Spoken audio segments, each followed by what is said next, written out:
இன்னைக்கு வீடியோவில் இன்னொரு டிப்ஸும் பார்க்கலாம். இப்போ ஐப்பட்டி நம்ம ஸ்டிச் பண்ணிவிட்டு இந்த ஐயை வந்து கரெக்டான இடத்துல நம்ம ப்ளேஸ் பண்ண தெரியுதில்ல, அளவு கரெக்டாக சேமாக வரணும்.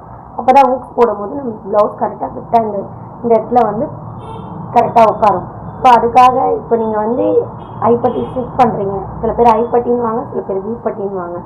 ஸோ நான் ஐப்பட்டின்னு தான் சொல்லுவேன். இதை வந்து இங்கே டம்மி ஸ்டிச் போட்டுட்டு இப்படி மடக்கிறீங்க இல்லையா, பாருங்கள், ரெண்டாக மடக்கிக்கோங்க. இப்படி ரெண்டாக மடக்கிட்டு இங்கே ஒரு மார்க் போட்டுக்கோங்க. சரிங்களா? அதையே இன்னொரு டைம் ஃபோல்ட் பண்ணுங்கள்.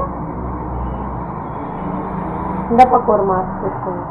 திருப்பி அதையே இந்த சைட் ஃபோல்ட் பண்ணுங்கள்.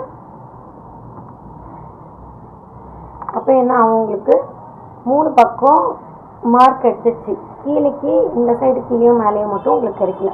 இது நீங்களாவே ப்ளேஸ் பண்ணிக்கலாம். ஸோ எக்ஸாக்டாக நீங்கள் வந்து எவ்வளோ லென்த்தாக வச்சாலும் உங்களுக்கு ஆவரேஜ் பண்ணி கரெக்டாக வைக்க முடியும். அதே மாதிரி ப்ளவுஸ் போடும்போது கரெக்டாக வரும், பர்ஃபெக்டாக வரும். கேப் வந்து ஒரே அளவில் வரும். ஸோ அப்போ உங்களுக்கு கரெக்டாக இருக்கும்.